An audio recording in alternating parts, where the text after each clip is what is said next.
Donc, je recommence. Je me présente, je m'appelle Céline Garnier-Martinez. Je fais partie de Association Addiction France. Et vous êtes avec nous sur le webinaire concernant le tabac et la périnatalité. Donc, je suis accompagnée de l'intervenante qui va se présenter elle-même. Oui, bonjour, bonjour tout le monde. Je suis effectivement Agnès Goussard, sage-femme, devenue tabacologue finalement pour pouvoir accompagner les patientes au plus près de leurs besoins, en sachant qu'effectivement la première grossesse étant relativement plus tardive, on pouvait avoir des tabagismes très non seulement très important, mais avec une durée d'exposition importante. Ce qui fait que j'ai pu les accompagner. Puis pendant 9 ans, j'ai travaillé sur Tabac Info Service en tant que tabacologue. Et puis maintenant, écoutez, petit à petit, je prends ma retraite, mais j'aime bien pouvoir encore accompagner, notamment dans le programme Tabado proposé par Addiction France. Et aujourd'hui, on m'a chargé effectivement de présenter tabac et périnatalité. Je m'excuse d'avance parce que je ne maîtrise pas complètement les outils, ce qui fait que vous verrez que la pagination est parfois un petit peu juste. Les couleurs sont peut-être pas très jolies, mais j'espère pouvoir vous apporter ce que vous souhaitez et surtout avoir vos questions à la fin. C'est ça qui est important.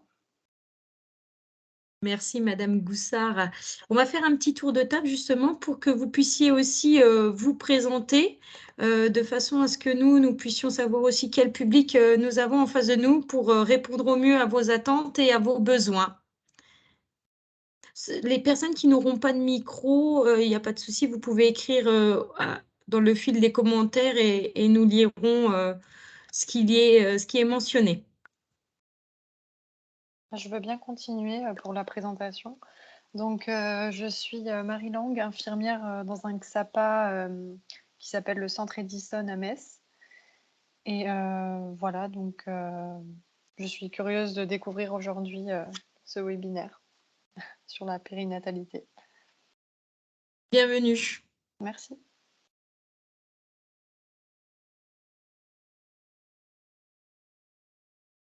Bonjour, je veux bien continuer.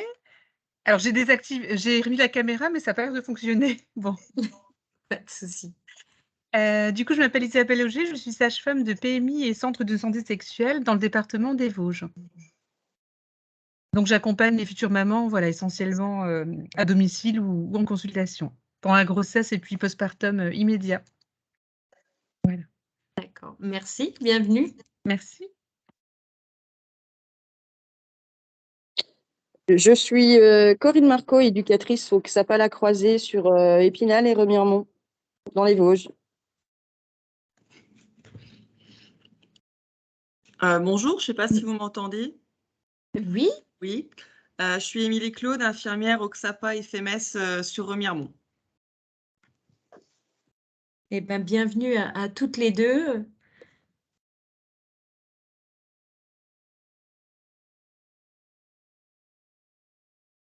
Quelqu'un d'autre veut prendre la suite?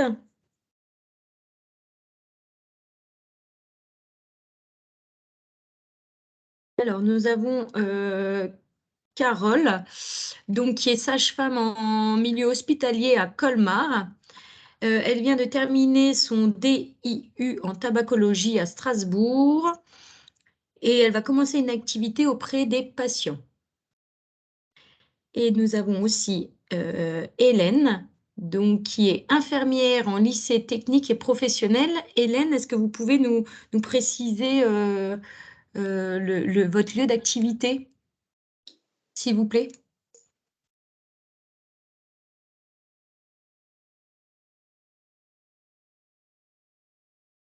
Forbach. À Forbach, très bien.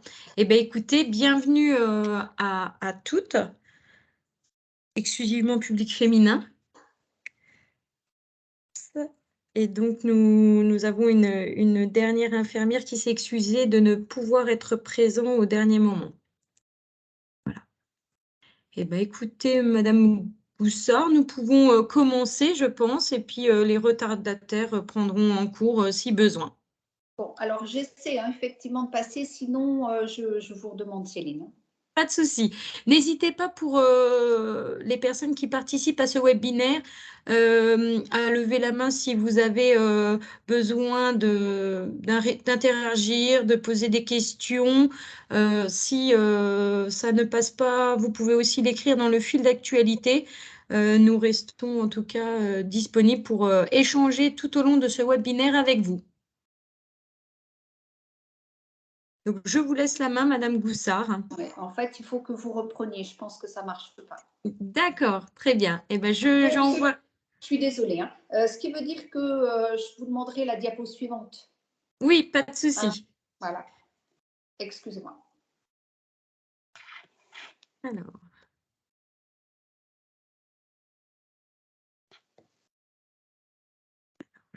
J'envoie le diapo.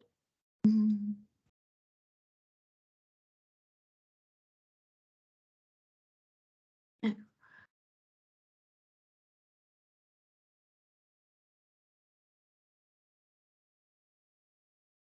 Voilà, c'est parti.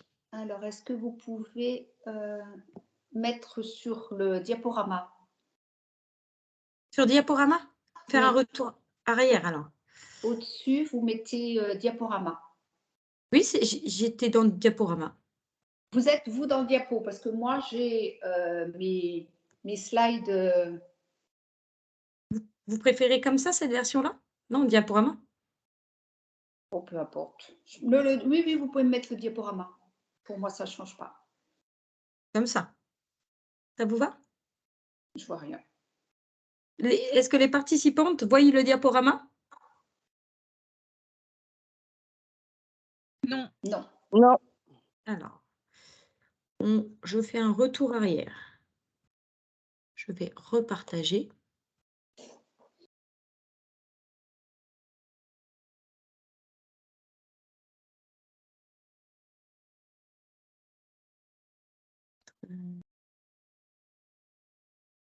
Là, c'est bon, tout le monde voit? Mais on est toujours sur les slides. Hein, on n'est Oui. pas... Ah, c'est bon. Oui. Voilà. Okay. C'est juste, j'avais un problème. Voilà, Oui, c'est oui. bon, c'est parti. Ça, la technique, c'est très bien quand ça fonctionne. Hein, on est d'accord. Je vais voir si, par exemple... Ah si, ben, je vais pouvoir interagir sur... Non, c'est vous qui avez fait alors. Oui, c'est moi qui ai fait. Ah, d'accord, ok. Madame Goussard, vous aurez directement, puisque moi je ne vois plus les participantes ni leur interaction, Oui, donc okay. c'est vous qui verrez justement le fil d'actualité des conversations et les mains levées. D'accord, entendu. Alors oui, donc comme on disait tout à l'heure, nous avons essayé de faire un petit tour du tabagisme en périnatalité. Donc il conviendra, comme d'habitude, hein, d'évoquer certains chiffres d'épidémiaux, de voir les répercussions du tabagisme.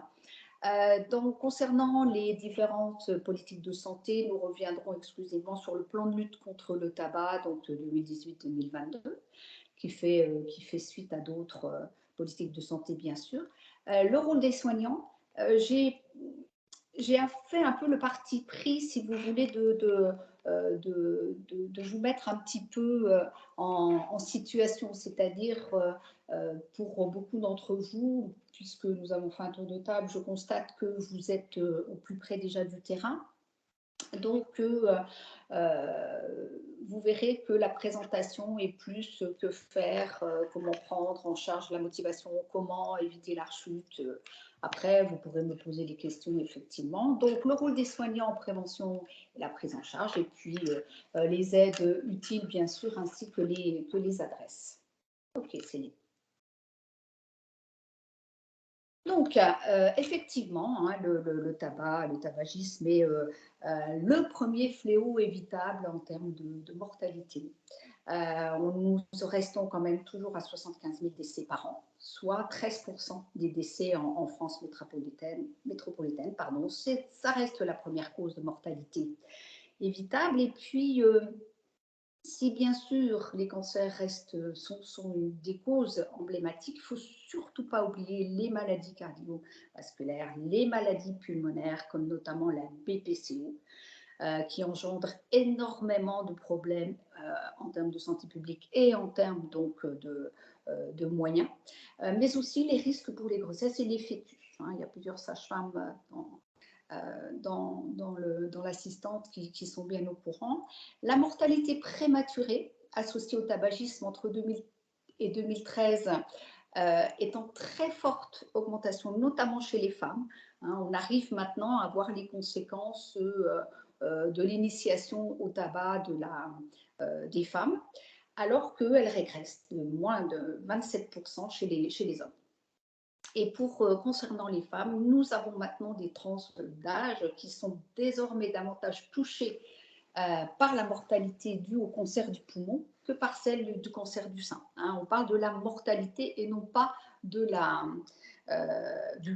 cas, de la prévalence.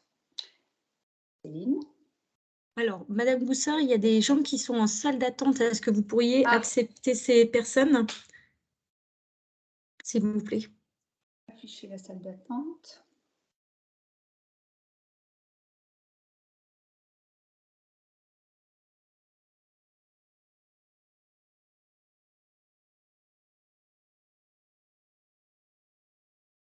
Normalement, c'est bon. Je ne vois plus le message inscrit sur mon PC. Ça devrait être bon, normalement.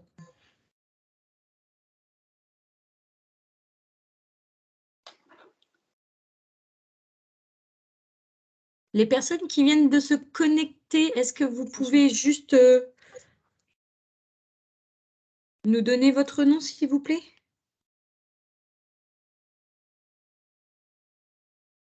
Bonjour, c'est Madame Klein, je suis sage-femme et je représente le conseil interrégional de l'ordre des sages-femmes en secteur 2. Vous êtes Madame comment? Je n'ai pas compris, s'il vous plaît. Narges Klein, conseil interrégional de l'ordre des sages-femmes. D'accord, très bien. Écoutez, on a commencé déjà le webinaire. Je vais en retard. Hein. Je vais pas couper plus ma collègue. Donc, je vous laisse continuer, Madame Goussard. Et puis, au cas où, si d'autres personnes se présentaient, on les ferait rentrer dans la salle sans forcément vous interrompre. Merci. Oui, donc comme nous le disions, les différentes politiques de santé ont permis effectivement de voir une diminution de la prévalence du tabagisme quotidien jusqu'en 2019, hein, notamment avec 25% chez les femmes et 32% chez les hommes. La tendance étant surtout visible parmi les fumeuses quotidiennes âgées de 20 à 44 ans, ce qui est la population qui nous intéresse surtout. Le recul du tabagisme est à noter chez les 15-24 ans, qui est passé de 30 à 25%, qui est là. Il faut bien savoir maintenant que cette population est la cible de la politique actuelle dans le plan de lutte contre le tabac. Mais comme je vous disais tout à l'heure, si nous avons vu une diminution de la prévalence du tabagisme jusqu'en 2019, on a assisté à un rebond du tabagisme quotidien chez les plus précaires en 2020. Alors, on ne peut pas s'empêcher de faire le lien avec l'épidémie de Covid, qui, comme toute épidémie, va toucher toujours les populations les plus précaires. Alors, ça peut être un problème d'anxiété, mais ça peut être aussi un problème socio-économique, de perte d'emploi et tout ce qui va avec. Donc, on assiste tout de même à un écart de 15 points entre les plus bas et les plus hauts revenus. Hein. Donc, on a une prévalence à 33%. Presque 34 versus 18%. Merci Céline. Donc ça, c'était pour formaliser un petit peu ce que je vous ai dit. Alors, on voit 36% chez les hommes et puis 27%. Et cette prévalence du tabagisme par rapport aux revenus socio-économiques. Merci. Concernant la population qui nous intéresse bien, effectivement, on constate que toujours, et c'est un chiffre qu'on a du mal à faire diminuer, que 30% des femmes en âge de procréer fument régulièrement ou non, mais fument. Si près de 50% des femmes enceintes arrête pendant la grossesse, très souvent de façon spontanée. 16%, un peu plus de 16%, continuent toujours à fumer au 3e trimestre. Et ça reste, comme je vous disais tout à l'heure, un témoin, un vecteur de précarité. On a souvent affaire à des femmes qui sont plus jeunes, célibataires et d'un niveau socio-économique moins favorisé. Et d'autant que maintenant, il y a de plus en plus une autre intoxication associée à alcool, cannabis et autres, ce qui rend d'autant plus compliqué effectivement les prises en charge. Le tabagisme, alors rapidement, qu'est-ce que c'est? Il faut quand même savoir que c'est une maladie qui est classée dans le DSM-5. Le DSM-5, c'est un ouvrage de référence en psychiatrie qui regroupe toutes les spécificités cliniques des troubles mentaux. Donc, il y a une existence d'une dépendance et d'un syndrome de sevrage. C'est caractérisé finalement le tabagisme par un trouble de l'apprentissage par perte de contrôle dû au schéma addictif. Le tabagisme est donc un comportement qui est renforcé par la nicotine. Et ça, dans notre prise en charge, c'est vrai qu'il faut s'en souvenir. Parce que vous avez un produit, mais à côté, vous avez un individu, un environnement. Et donc, agir et accompagner un patient, une patiente, devra tenir compte de ceci. Vous ne pouvez pas vous en tenir à un produit ou un individu. Tout ça fait sens.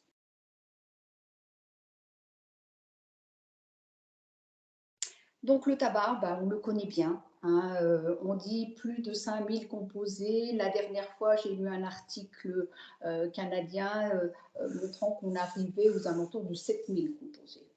Donc on a non seulement cette fameuse substance psychoactive qui est la nicotine qui va entraîner la dépendance, mais vous avez tous les autres produits qui vont entraîner les maladies.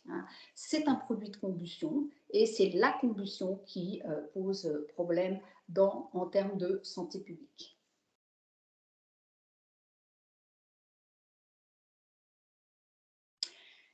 Il faut savoir également que, contrairement à ce que l'on peut, à certaines croyances, il n'y a aucune réduction de la toxicité, quel que soit le type de tabac, notamment fumé. Que ce soit du tabac bio, parce que ça, on nous dit, ah oui, mais c'est mieux, c'est du tabac bio, sans additifs. Si on ajoute des filtres, qu'on prenne une pipe, des cigares, des cigarillos, il y aura toujours un produit de combustion. Le tabac roulé, on dit qu'une cigarette roulée, c'est à peu près, ou tubée, c'est à peu près 2 cigarettes manufacturées. On sait qu'on a 3 fois plus de monoxyde de carbone et 3 fois plus de goudron. Les joints de cannabis, jusqu'à 6 fois plus de goudron et de monoxyde de carbone. Ne pas oublier que quand on a une addiction associée, souvent, vous avez notamment les jeunes patients qui souhaitent conserver un joint de cannabis. Ce n'est pas toujours évident, en sachant que dans votre joint de cannabis, vous avez du tabac. La chicha, qui, je dis, fascine un peu les plus jeunes par ses arômes et la croyance en une moindre toxicité, puisque la fumée, selon eux, serait piégée par l'eau, a une toxicité très importante. Ça peut aller en termes de quantité de monoxyde de carbone entre 17 et 52 cigarettes si vous faites toute une session de chicha. Autant de goudron que 27 à 102 cigarettes. Quand vous dites ça à un jeune, c'est vrai qu'il a un petit peu de mal à croire, mais c'est hélas la réalité. Sans parler de tout ce qui est problème infectieux par des chichas plus ou moins bien nettoyés. Je voulais aussi simplement faire un petit rappel de l'utilisation que l'on retrouve pas mal, notamment chez les sportifs, de ce que l'on appelle des snus. Ce sont des petites boulettes de nicotine. Et donc, bien sûr, ça crée une dépendance et ça peut créer des problèmes locaux assez importants. Donc, les répercussions du tabagisme. Donc, toutes les données que je vais vous donner là proviennent effectivement de cette fameuse conférence de consensus qui a eu lieu le 7-8 octobre 2004 et qui a été le premier événement qui a permis finalement de poser les bases de la prise en charge du tabagisme en périnatalité. Donc, chez la femme, notamment chez la femme et chez l'homme, mais en termes de tabac et fertilité, c'est une perte de chance très importante. Chez la femme, la fécondité est réduite d'un tiers par diminution de la réserve ovocytaire, par augmentation du délai de conception. De même que vous avez un effet dose, l'infertilité et la stérilité sont majorées par l'âge et le degré de tabagisme, la durée d'exposition, la quantité de tabac. En sachant que dans le tabagisme, la durée d'exposition est un facteur très important. Plus encore que l'effet dose. C'est vrai qu'il y a un phénomène d'accumulation qui fait que ça devient problématique plus les années passent. Chez l'homme, au niveau de la stérilité ou de l'infertilité, nous avons une augmentation des oligoasténotératospermies, c'est-à-dire que vous avez beaucoup moins de spermatozoïdes qui sont fatigués et qui ne sont pas en forme. Térato, ça veut dire qu'ils ont effectivement des maladies. Et aussi, et ça c'est un facteur qui peut être très intéressant à rappeler chez des jeunes ados, c'est que les troubles de l'érection peuvent venir relativement rapidement et ils sont à 80% dus au tabagisme. De même que dans le cadre de la fécondation in vitro, vous avez une diminution du pourcentage des grossesses évolutives par cycle de 15 à 21%. C'est-à-dire que dans une grossesse spontanée, vous avez déjà que 15%, moins de 15% qui arrivent à terme. Et là, c'est 21%. Donc, effectivement, l'augmentation est importante. Vous avez une diminution du pourcentage de naissance de 9 versus 17% en l'absence de tabagisme et de l'augmentation du taux de fausses couches de 42 versus 19. 42, c'est énorme. Presque une grossesse sur deux se termine en fausse couche dans la fécondation in vitro associée au tabac.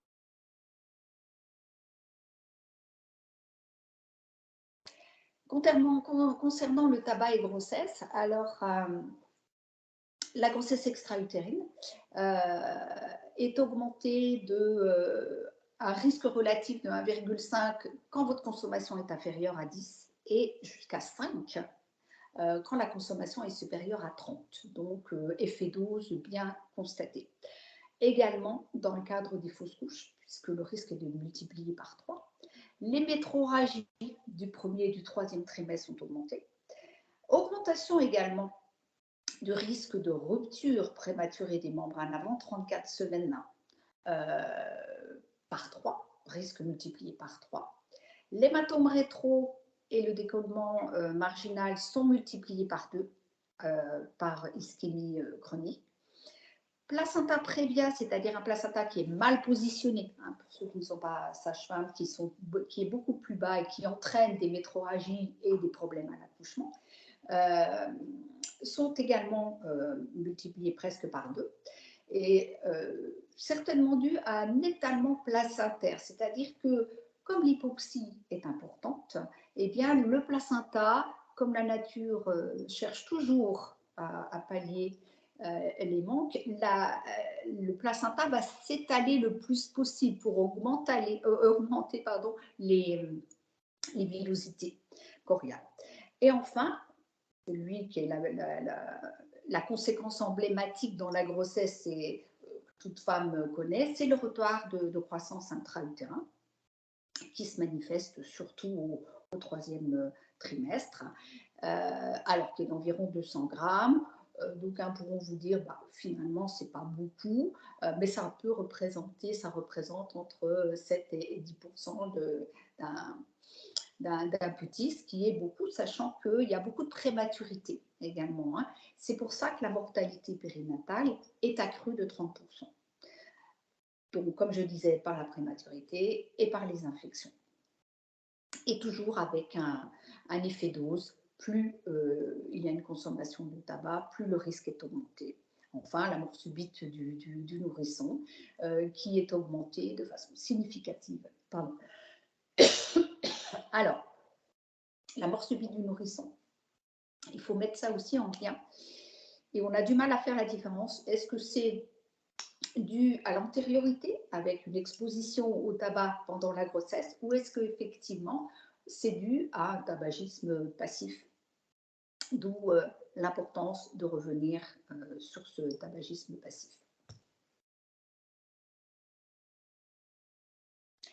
Alors, c'est une appellation un petit peu particulière en parlant tabac et bien-être fœtal, mais c'est vrai qu'il faut bien repréciser que chaque cigarette représente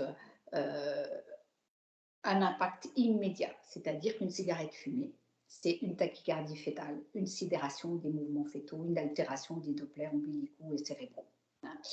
D'autant plus qu'il faut rappeler que chez le fœtus, l'hémoglobine fœtale a une affinité plus grande pour le monoxyde de carbone. Ce qui veut dire que chez la mère, vous allez avoir un taux de monoxyde de carbone qui sera jusqu'à 100 chez le fœtus. D'autant que la demi-vie du monoxyde de carbone chez la mère est de 4 heures, mais elle est multipliée par 3 chez le fœtus. Donc, vous avez souvent les mamans qui disent « Oh ben oui, non, je ne fume plus beaucoup, c'est une le matin, une le soir. » Eh bien oui, mais hélas, ça laisse le fœtus 24 heures sur 24 sous l'effet du monoxyde de carbone. Donc, il n'existe pas de petite consommation. Ce sont encore des idées fausses qu'il faut combattre parce qu'elles ont la vie dure, même chez certains professionnels, où on entend encore des messages du style « mieux vaut fumer 2 ou 3 cigarettes plutôt que d'être stressé ». Je l'ai encore entendu il n'y a pas longtemps. Et c'est vrai que ça nous choque, mais ça existe. Donc, mieux vaut être un peu stressé plutôt que de fumer pour notre fœtus. Dans le postpartum, mieux vaut effectivement continuer à allaiter, surtout ne pas arrêter parce que la mère fume, même si effectivement on a une quantité de lait produite qui est inférieure à 25% par rapport à la non-fumeuse et qu'on a une diminution des lipides. Donc, on va avoir effectivement un problème de satiété en fin de tétée chez le nouveau-né. Ça va donc majorer, en plus, ça peut aussi majorer un peu l'existence d'un syndrome de sevrage qui est constant à partir de 15-20 cigarettes par jour. Donc, si vous voulez, on pourra revoir un petit peu et développer un petit peu plus ce syndrome de sevrage si ça vous intéresse. Et enfin, la contraception du postpartum immédiat, bien sûr que déjà d'emblée, les microprogestatifs sont conseillés, mais là, ils seront doublement conseillés. D'ailleurs, je veux revenir sur la diapo suivante à un petit rappel. C'est bon, Céline? Non. La suivante ou l'avant-dernière? Non, la suivante. Ah, pardon, j'avais compris que c'était la dernière. Oui, c'est pas... je voulais simplement revenir sur, effectivement, la contraception œstroprogestative associée au tabac. C'est un risque multiplicateur.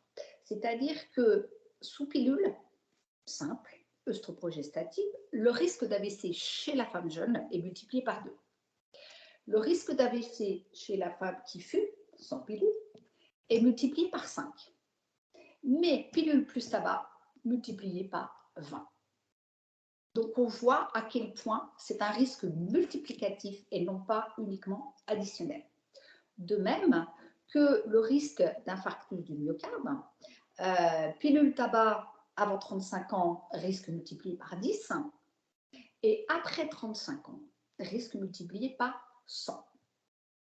Donc, il faut effectivement bien prévenir. Et si, par exemple, on est amené à prescrire une pilule œstroprogestative, qu'on ne connaît pas bien le statut de sa patiente, je pense qu'il ne faut pas hésiter à marquer tabac interdit. même sur l'ordonnance, pour un petit peu fixer et puis faire réfléchir la patiente si elle ne nous a pas tout dit. Diapo suivante.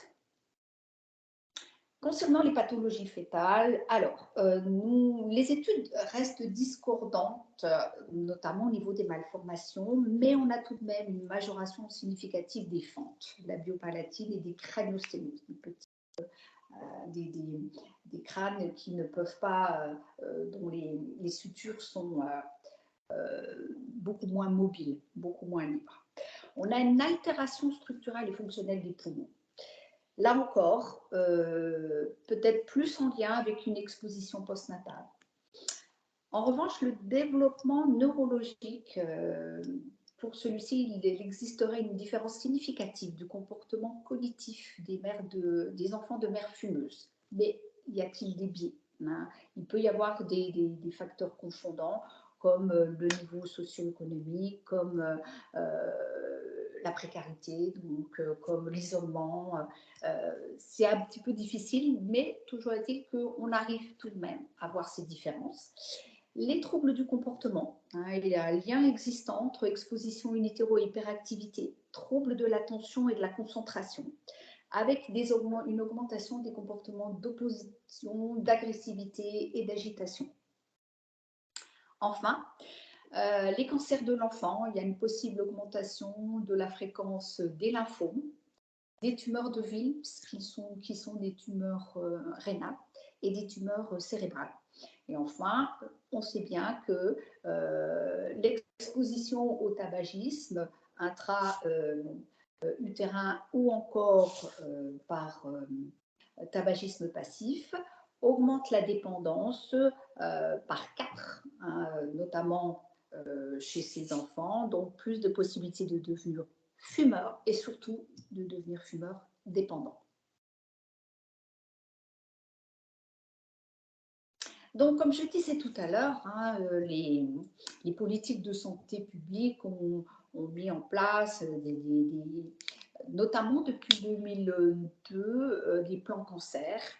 En 2014, vous avez eu le plan de lutte de diminution du tabagisme. Et enfin, donc là, nous sommes en plein dans le plan de lutte contre le tabac,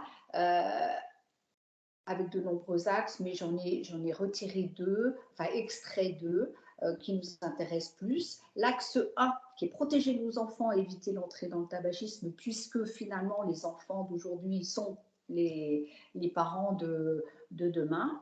L'axe 2, avec notamment 2 actions, et dont la première, dont ce webinaire est la preuve aujourd'hui, c'est-à-dire former et soutenir les professionnels de santé pour accompagner vers le sevrage et promouvoir un discours bienveillant vis-à-vis des fumeurs. Et toutes celles qui font déjà des consultations de tabaco ou d'autres addictions voient combien c'est pas un métier facile. C'est pas un métier facile, qu'il ne faut pas faire ça pour faire du bien à son ego, c'est pas évident. Et savoir perdre certains réflexes de soignants, c'est pas toujours non plus facile. Et enfin, l'action 12, c'est informer de manière adaptée les femmes aux différents âges de la vie sur les risques liés au tabac. Donc l'objectif, hein, qui est maintenant bien affiché, c'est d'obtenir la première génération sans tabac en 2032. Et la diminution de la prévalence de la tranche d'âge de 15-24 ans est déjà un indicateur favorable. Hein, c'est une bonne nouvelle pour l'avenir. Parfait. Donc, actuellement, il y a aussi ce projet de recherche qui est en phase pilote sur la région Aquitaine, qui propose une meilleure organisation et une coordination des ressources existantes, qui est structurée notamment autour de la démarche des 5A. C'est surtout donc un projet qui est destiné aux professionnels de santé effectuant des suivis de grossesse. Mais je pense que tout le monde peut s'en inspirer, c'est-à-dire qu'il faut savoir demander à la patiente si elle fume, Il faut savoir donner des conseils d'arrêt du tabac. Il faut essayer effectivement d'évaluer la motivation à l'arrêt du tabagisme. Il faut effectivement également proposer une aide à l'arrêt du tabac. Et après, surtout, et ça c'est important, ne pas laisser tomber son patient. Encore parfois, je pense que vous devez entendre, on m'a dit d'arrêter de fumer. Voilà. Et puis derrière, il n'y a rien eu. C'est très, très compliqué. Très compliqué. Donc, le rôle des soignants. Bien sûr que notre place est essentielle dans la promotion en santé. On n'a pas qu'un rôle curatif, mais la promotion en santé, mieux vaut prévenir que guérir. Notamment, la place est essentielle, mais en plus, il y a une multiplicité des intervenants qui permettent finalement de toucher tous les âges d'une population. Et plus vous allez répéter un même message, plus ce message va passer. Il y a une proximité aussi, c'est-à-dire que le médecin traitant, l'infirmière scolaire, la sage-femme va avoir effectivement la possibilité de bien connaître et cette proximité va permettre de délivrer des messages clairs qui vont passer par la débanalisation du tabac, le rendre moins attractif. C'est vrai que maintenant, autant on disait que c'était hyper cool de fumer, maintenant, l'autre fois, j'entendais un jeune me dire, bah oui, maintenant, quand quelqu'un fume, on se dit, il a un problème. Donc ça, c'est aussi quelque chose d'important, de pouvoir modifier cette image-là auprès des jeunes, puisque la cool attitude, ça a été aussi une des démarches au marketing de l'industrie du tabac. La protection des femmes par une information adaptée, comme on disait tout à l'heure, aux différents âges de la vie. Et enfin, la prise en charge et ou orientation, puisque soit on est capable, on peut prendre en charge et accompagner dans le sevrage tabagique, soit on sait où orienter vers une structure effectivement adaptée. Donc, dans le cadre de la prévention, il y a notamment la possibilité de mettre en place des actions de prévention dès le plus jeune âge en milieu scolaire, donc par les infirmières scolaires et par les professionnels de santé, visant également au renforcement des compétences psychosociales, c'est-à-dire apprendre aux jeunes à se positionner, à dire non, à démontrer son libre arbitre, et puis ne pas oublier, chose que je n'ai pas marquée sur la slide, que tous les conseillers en prévention est-ce que c'est effectivement comme ça qu'on dit, Céline, les conseillers en prévention de France Addiction sont très présents dans les établissements scolaires et peuvent, quand on fait appel à eux, installer des stands, installer des journées de sensibilisation. Donc, c'est aussi important de savoir qu'on peut appeler des associations telles que France Addiction. Quelque chose à rajouter éventuellement, Céline ? Les chargés de prévention, lui, interviennent énormément dans les milieux scolaires et notamment font des interventions dans chaque classe, donc interviennent dans chaque classe avec des thématiques bien différentes à chaque fois, notamment sur le tabac qui peut arriver en 5e, mais qui est aussi rappelé au niveau lycée. Voilà, juste un petit aparté. Oui, c'est important parce que ce que l'on sait, c'est autant les jeunes jusqu'à 12-13 ans sont passés, ne sont pas concernés par le tabac et n'aiment pas ça, autant on a remarqué un passage au niveau de la 3e où il y aura une initiation qui va être plus importante. Donc, comme je disais tout à l'heure, les compétences psychosociales, c'est quelque chose de très important parce que ça permet de résoudre des problèmes, de communiquer efficacement, donc de savoir parler, expliquer ce que l'on ressent est important parce que ça va permettre de pouvoir réguler ses émotions et avoir conscience de soi et des autres, c'est-à-dire je m'individualise, je ne fais pas forcément comme le groupe, même si quand on est jeune, l'appartenance au groupe est quelque chose de très important. Dépister les vulnérabilités individuelles, familiales, environnementales. Nous avons certains marqueurs importants, le décrochage scolaire, le peu de projection dans l'avenir. C'est-à-dire, oui, de toute façon, moi, je ne sais pas ce que je ferai dans 10 ans, peu importe. Les perceptions des risques du tabac sont si pour vous, le tabac ne revêt pas un caractère négatif, ça sera compliqué de vous motiver.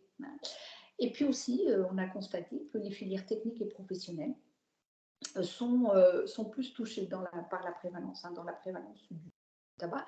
C'est-à-dire que il a été mis en place le programme Tabado, notamment par l'intermédiaire de l'Institut national de cancéro, avec l'aide de France Addiction, des programmes pour cibler ces jeunes populations.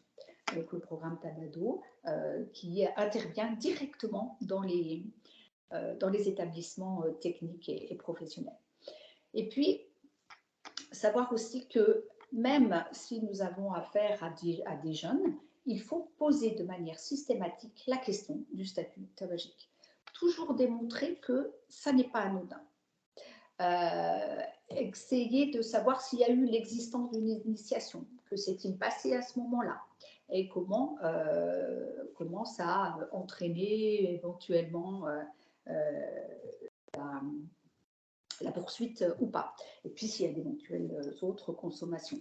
Savoir que plus on va prendre en charge tôt une consommation, plus ce sera facile. La durée d'exposition augmente la dépendance et majore les troubles, bien sûr. Et puis, à savoir aussi que plus l'initiation est précoce, plus vous aurez des risques pulmonaires très rapidement et plus l'incidence sur la vie est importante. Si vous interrogez des jeunes fumeurs, ils vous diront que quand ils font du sport, ils le ressentent. Donc ça, c'est aussi quelque chose d'intéressant. Mais surtout, poser de manière systématique la question du statut tabagique. Vous avez une jeune femme, une jeune fille qui vient pour une consultation de contraception. Il faut poser la question, c'est de manière systématique. Il y a un projet de grossesse, il faut poser la question. Et puis, toujours s'assurer d'un environnement non fumeur et en rappeler les risques aux parents quand on a affaire à des enfants. Je ne sais pas si vous, dans votre pratique quotidienne, vous le constatez, mais moi, j'ai l'impression qu'il y a eu un relâchement par rapport à ça. C'est-à-dire que, comme si, parce que les lieux extérieurs étant de plus en plus des espaces non fumeurs, on revient finalement plus à une consommation intrafamiliale. Après, vous me direz ce que vous en pensez. Vous n'hésitez pas à intervenir d'emblée si vous voulez quelque chose, si vous n'êtes pas d'accord avec moi. Donc, concernant le rôle des soignants en pratique quotidienne, c'est vrai que ce n'est pas toujours facile d'aborder le tabagisme, que ce soit avec une femme enceinte ou que ce soit avec quelqu'un d'autre. La première chose que l'on peut faire, c'est ce qu'on appelle le conseil minimal, qui est simple et rapide mais efficace. C'est-à-dire qu'il va consister en prenant compte du statut à encourager les tentatives d'arrêt et à soutenir toujours le patient dans sa démarche. Il faut que le patient sente que vous êtes intéressé et que effectivement il aura un soutien s'il dit oui. Donc, deux questions relativement simples. Est-ce que vous fumez? La réponse est oui. Voulez-vous arrêter de fumer? Si la réponse est oui, oui, vous pouvez proposer une brochure ou des informations si vous sentez que votre patient est en attente. Il ne semble pas motivé, on ne va pas dire que ce n'est pas grave, mais on va dire, écoutez, moi je suis là pour en parler, mais vous, chaque fois que vous en aurez la possibilité, vous en reparlerez sans culpabiliser. La culpabilisation, en fait, fait rentrer votre patient en résistance. Et là, le dialogue est rompu. Donc, toujours dire que la décision viendra plus tard. Une étude avait démontré que le simple fait de poser cette question-là, si tous les professionnels de santé en France posaient la question, ça initierait jusqu'à 100 000 arrêts par an. Alors, bien entendu, tous les tabacologues vous diront que, ok, 100 000 arrêts, mais pendant combien de temps? Mais peu importe, hein, on sait que plus on fait d'arrêts, plus on va réussir l'arrêt, le dernier arrêt. Mais bon, bien sûr, chez la femme enceinte, il faut savoir être un petit peu plus incitatif.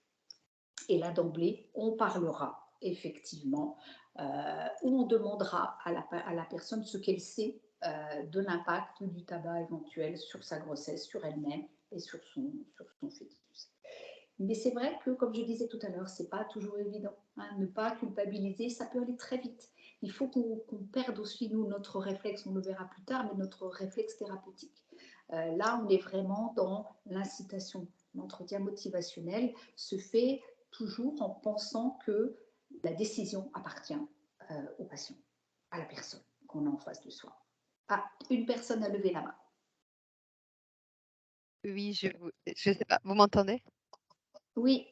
Il y a pas plus tard que il y a 2 jours, j'ai essayé de convaincre la jeune patiente parce qu'elle a fumé, mais incroyable, c'était, un fumoir chez elle et quand Oui. je lui ai demandé si elle souhaitait arrêter, elle m'a dit: «Mais ma mère, elle fumait quand elle était enceinte de moi, il n'y a pas de raison que j'arrête et je vais très bien».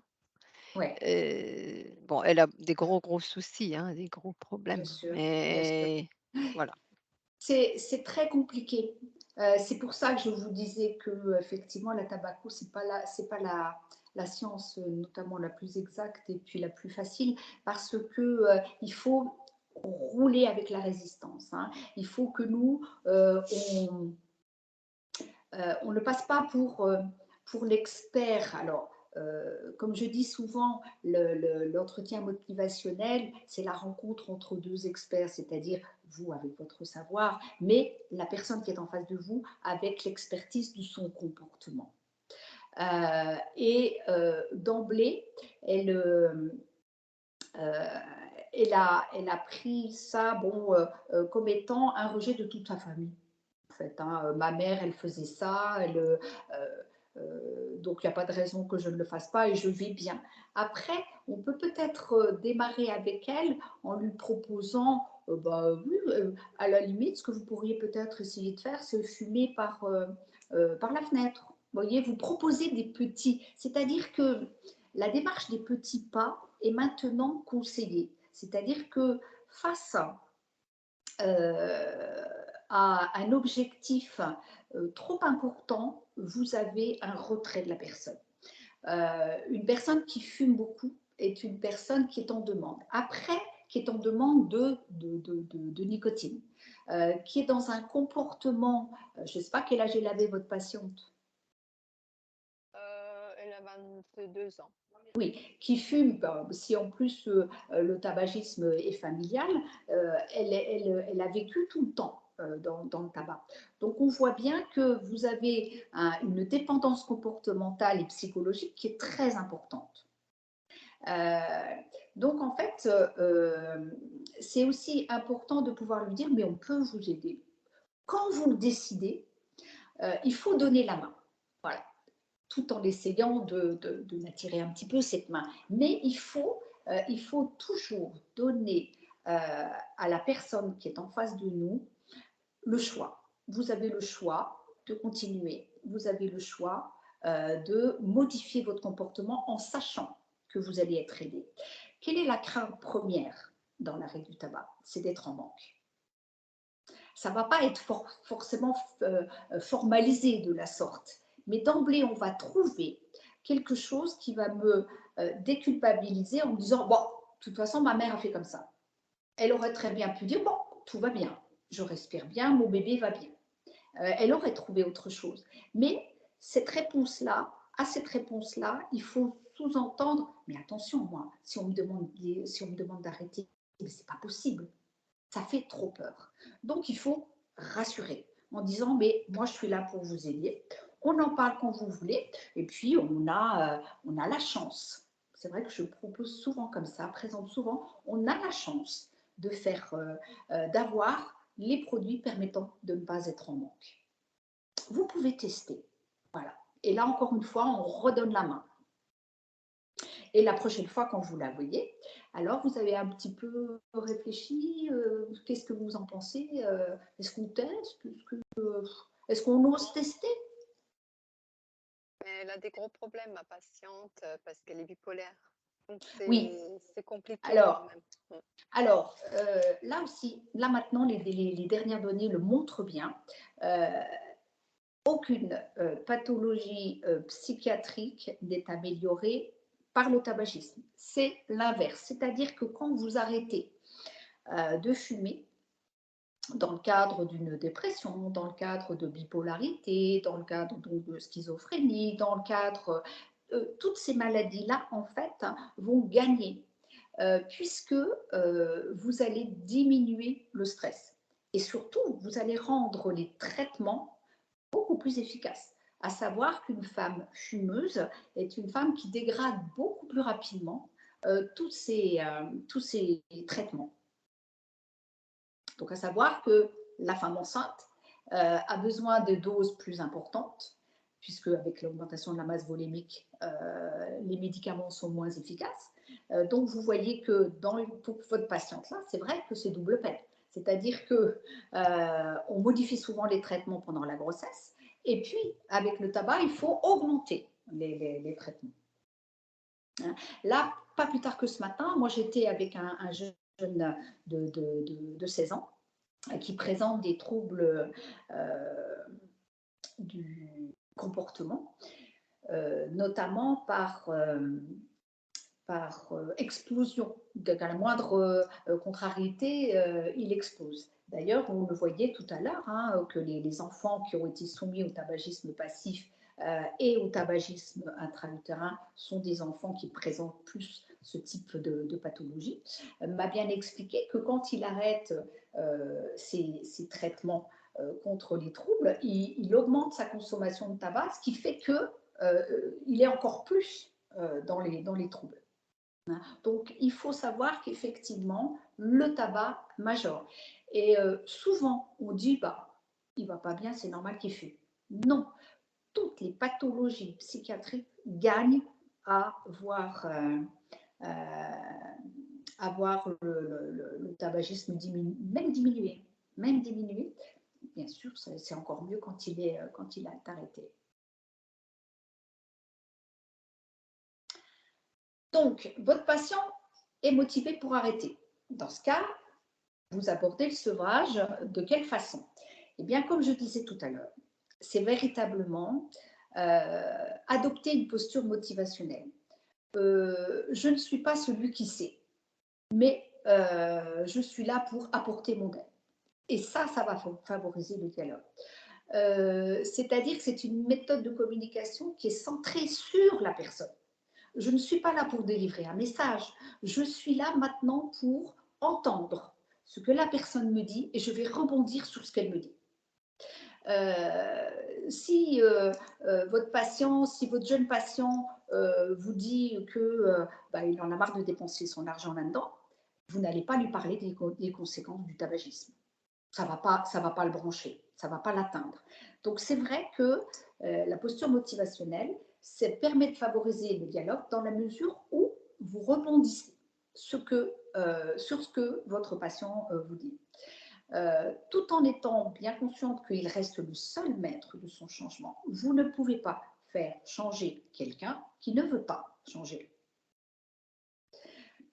D'autant plus que, comme on disait tout à l'heure, le tabagisme, c'est un comportement. C'est-à-dire que nous avons appris à fumer.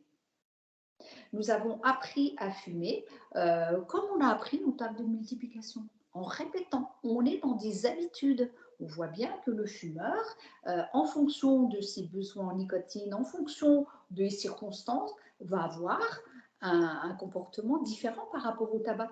Vous avez des patients qui ne vont pas fumer la semaine, mais qui vont beaucoup fumer le week-end, ou alors qui ne fument que pendant la semaine, mais qui ne fumeront pas parce que, par exemple, leur femme ou leur mari déteste ça. Donc, en fait, il faut rouler avec tout ça. Il faut rebondir là-dessus. Et comme je disais tout à l'heure, hein, il faut adopter le non-jugement. Alors, il y a un piège à éviter, c'est effectivement l'individuation. C'est-à-dire que l'individuation, c'est quoi? C'est que vous parlez de la notion, par exemple, du bien. Qu'est-ce qui est bien pour ma patiente?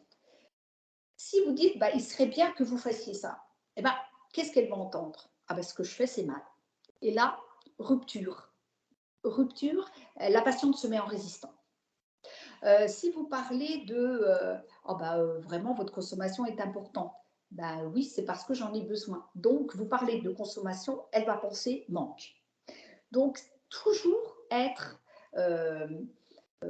très attentif à notre façon d'aborder les choses. Plutôt que d'être dans les pourquoi, mieux vaut demander que se passe-t-il quand vous fumez, quand vous avez envie de fumer. Et là, on va vous parler, les patientes vont vous parler de leur ressenti ou alors des circonstances. Et après, vous, eh bien, vous allez rouler là-dessus en disant, bah, voilà, vous savez que nous, on peut vous aider avec un traitement adapté. En revanche, c'est vrai que sur le comportement, c'est vous qui décidez. Voilà. Notamment, hein, on ne peut pas faire changer quelqu'un qui ne veut pas changer, puisque pour tout le monde, quel que soit le motif du changement, quand celui-ci est nécessaire, la première attitude est de refuser de bouger, parce que ça fait trop peur. C'est confortable des habitudes. Donc, moi, je suis bien là-dedans, ça me va bien. J'ai ma petite dose quand je veux, au moment où je veux, ça me fait plaisir. Donc, voilà, il faut rebondir là-dessus. Quand on vous parle de plaisir, il faut dire, est-ce que c'est un plaisir ou alors est-ce que c'est l'absence du manque? Est-ce que c'est un soulagement? Et là, bah, peut-être que c'est plus un soulagement. Donc là, vous voyez que c'était un besoin de nicotine.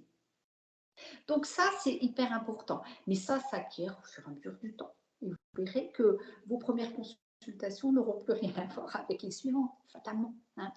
Donc, en fait, le but de l'alliance, d'établir une alliance, c'est également, c'est comme en maïeutique, on fait accoucher, on fait émerger les ressources inchangées de la personne. Parce qu'elle va comprendre que son comportement actuel, elle n'en veut plus. Mais pour pouvoir changer, il faut connaître d'abord son comportement actuel. On ne peut changer les choses que quand on sait d'où l'on vient et où on veut aller.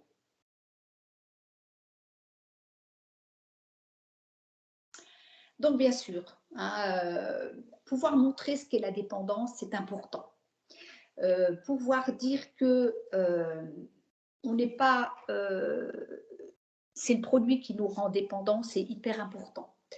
Que ce n'est pas parce qu'ils sont vulnérables ou qu'ils sont faibles que le fumeur est devenu fumeur. Hein, la dépendance, c'est effectivement un produit, donc notamment composé de la nicotine, qui est un produit psychoactif, qui est inhalé et qui passe en 8 secondes au niveau du cerveau, à savoir que c'est quand même 2 fois plus rapide qu'une intraveineuse. Donc, vous avez une immédiateté qui est très intéressante. Je sais que quand je vais prendre mon produit, ou même quand je le vois, très vite, je vais être satisfait. Donc, cette nicotine arrive au niveau du système limbique, qui est la zone du plaisir, et ça va effectivement induire la production de dopamine. À savoir que ces petits récepteurs sont normalement réservés à l'acétylcholine, qui est un neurotransmetteur, mais qui a à peu près les mêmes liaisons chimiques que la nicotine. Donc la nicotine va prendre la place. Et ce que l'on sait, c'est qu'avec le temps, vous allez fumer un peu plus parce qu'il y a le phénomène de tolérance, parce que vous tirez plus fort sur une cigarette, ce qui fait que la prochaine fois, vous allez devoir en prendre une deuxième parce que vous allez augmenter vos récepteurs. C'est-à-dire que la nature a horreur du vide. S'il y a trop de nicotine sans récepteurs, il y a création de récepteurs. Une fois qu'ils existent, ils restent là. Donc, eh bien, quand vous avez créé des petits récepteurs, la fois prochaine, il faut apporter autant de nicotine que nécessaire. Et comme je disais tout à l'heure, le phénomène de tolérance va faire que vous allez réaugmenter. On ne commence jamais sa consommation à 20 cigarettes par jour. On y arrive petit à petit. Et donc, cette nicotine, au fil du temps, elle ne fait plus effet. On estime qu'on va avoir à peu près 2 heures. Hein. Vous avez des fumeurs fortement dépendants qui vont dégrader la nicotine beaucoup plus rapidement. Donc, il n'y a plus,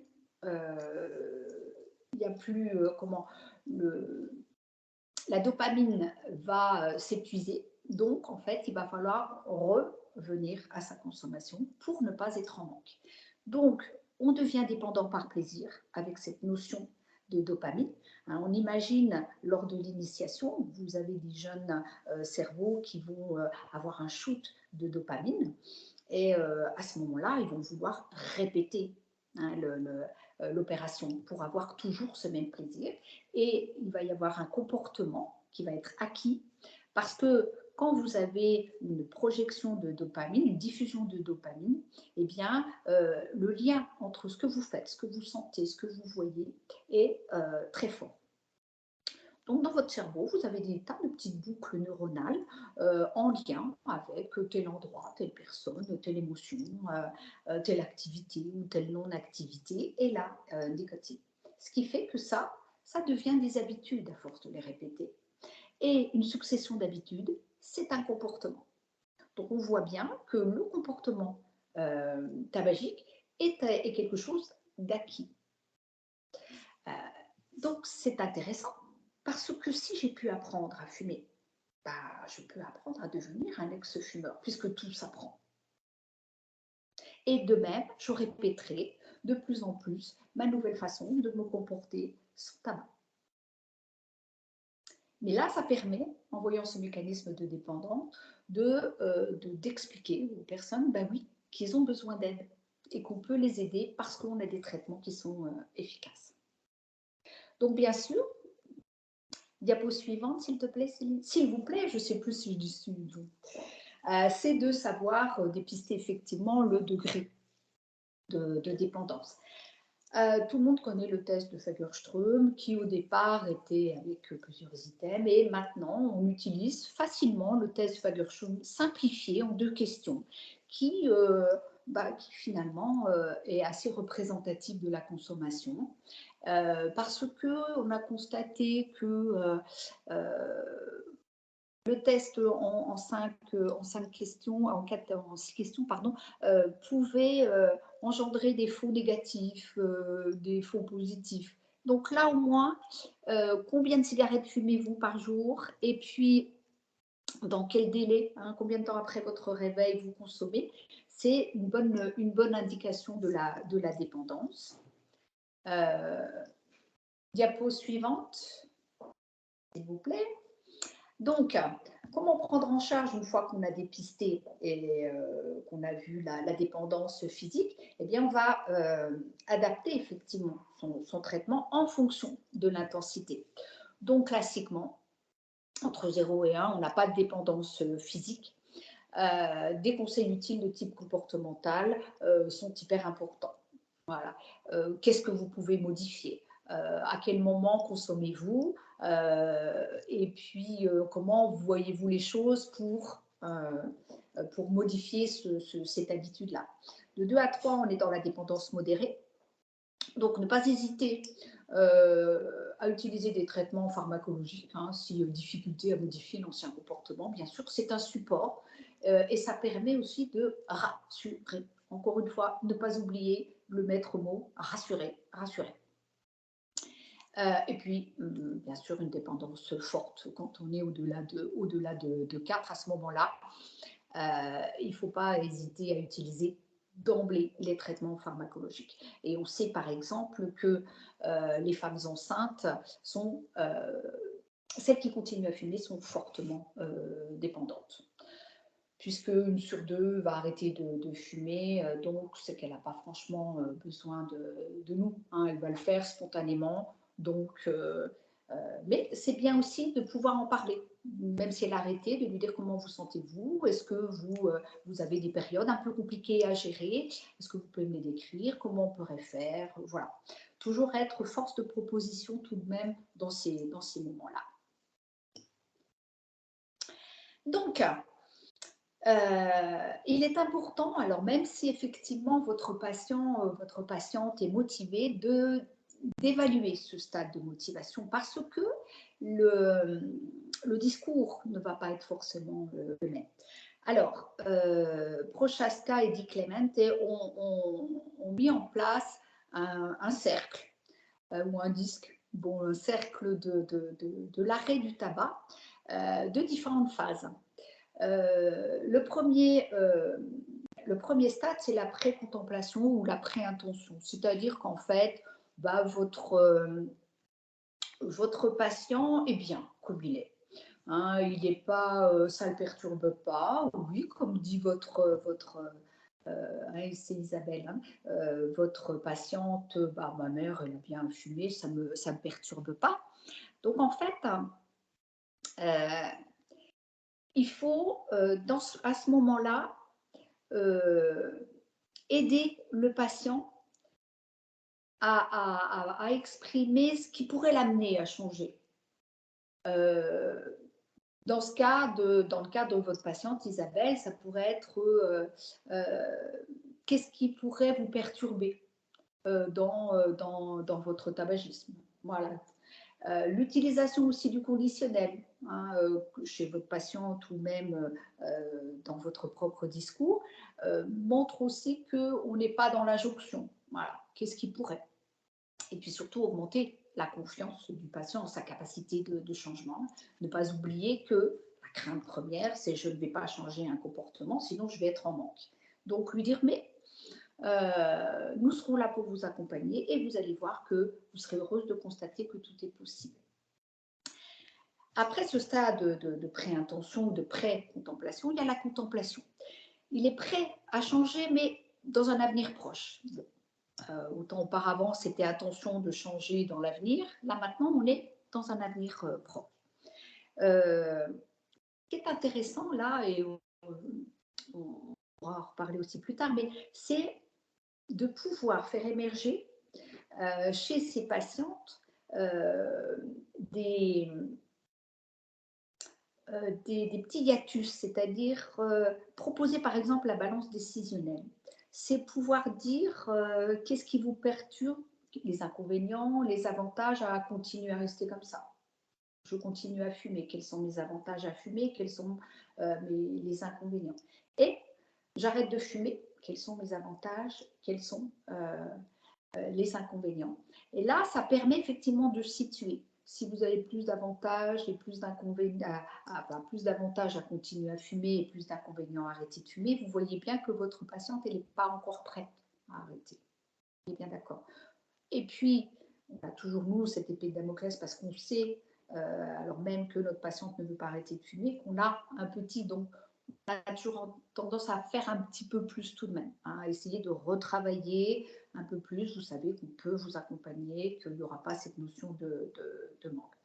Et puis, vous allez avoir la décision. C'est-à-dire que la patiente est OK pour un changement de comportement. Il faut effectivement, bien sûr, encourager, valoriser tout changement et accompagner.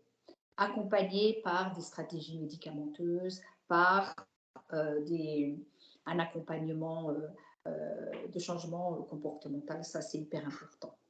Et puis, la patiente qui est dans l'action, elle va effectivement arrêter de fumer. On explore régulièrement les difficultés. Quelles sont les difficultés rencontrées lors de cet arrêt? Quels sont les bénéfices à l'arrêt? Ça aussi, c'est très important. Travailler plutôt sur qu'est-ce qui vous paraît positif, qu'est-ce que vous avez ressenti d'intéressant. La personne qui dit j'ai réussi à sentir le parfum de mon conjoint ou de ma conjointe, ça aussi. C'est des choses, vous allez vous saisir de tout ça. Ah oui, ça va vite, vous avez vite ressenti quelque chose d'intéressant. Et puis prévenir effectivement la rechute. pareil, la rechute, on en reparlera, mais la rechute, ça fait partie du système. C'est-à-dire qu'à tout moment, vous pouvez avoir, et là on ne parle jamais d'échec, on parle d'écart, qui vont permettre de comprendre dans quelle situation c'est compliqué. Moi, j'ai même tendance à leur dire chic, on a trouvé ce qui vous perturbait le plus et ce qui vous mettait le plus en situation de fumer. Et on travaille sur cette situation. Qu'est-ce que je peux faire? Qu'est-ce que je peux modifier pour que cette situation-là ne me pose plus de problème? Et il y a des stratégies de substitution, d'évitement. On va faire en sorte de trouver ce qui va me permettre de ne pas me mettre dans ce pilotage automatique. Et on parle de maintien donc pendant 6 mois avant d'arriver à l'état d'ex-fumeur et où on sortira, on l'espère, de façon définitive. Donc on voit bien que pendant la phase, les différentes phases, on peut, par exemple, vous êtes dans la phase d'action vous avez un écart. Ce qui est intéressant, c'est de se rendre compte qu'on ne revient jamais au stade de pré-contemplation. C'est-à-dire que quand on a initié un premier arrêt, et c'est pour ça qu'il est important de les initier dès le plus jeune âge, plus vous arrêtez, plus vous allez réussir. Je sais bien que Woody Allen disait « Oh, bah arrêter de fumer, c'est facile, la preuve, je l'ai fait des centaines de fois. » Mais il a été démontré tout de même que plus vous arrêtez, plus vous allez gagner. Parce que plus vous aurez appris déjà à fumer, à être sans tabac. Et plus vous aurez compris dans quelle situation vous risquez de reprendre. Donc ça, c'est hyper important. Donc toujours dédramatiser l'écart, travailler dessus, et puis se repositionner. Et voilà, et on repart parce qu'on a appris. Donc l'acquisition, c'est quelque chose de très, très important. Et comme je disais, on adapte son approche en fonction effectivement du stade de motivation. Donc, tout à l'heure, vous voyez, j'avais bien dit, la pagination. Là, un bel exemple. C'est intéressant de connaître les freins au changement. Le niveau de dépendance physique, évidemment, est quelque chose de très important parce que plus une personne est dépendante physiquement, plus elle va avoir peur du manque. D'où l'intérêt de bien savoir et de bien évaluer les besoins. La perception du produit. Quelqu'un qui va vous dire moi j'adore, je trouve que c'est fun. Des exemples, on en a tous. Moi, par exemple, une patiente que j'accompagnais qui m'avait dit que la première cigarette, j'aime bien parler de la première cigarette parce que ça aussi c'est quelque chose de assez, la représentation que l'on se fait du tabac.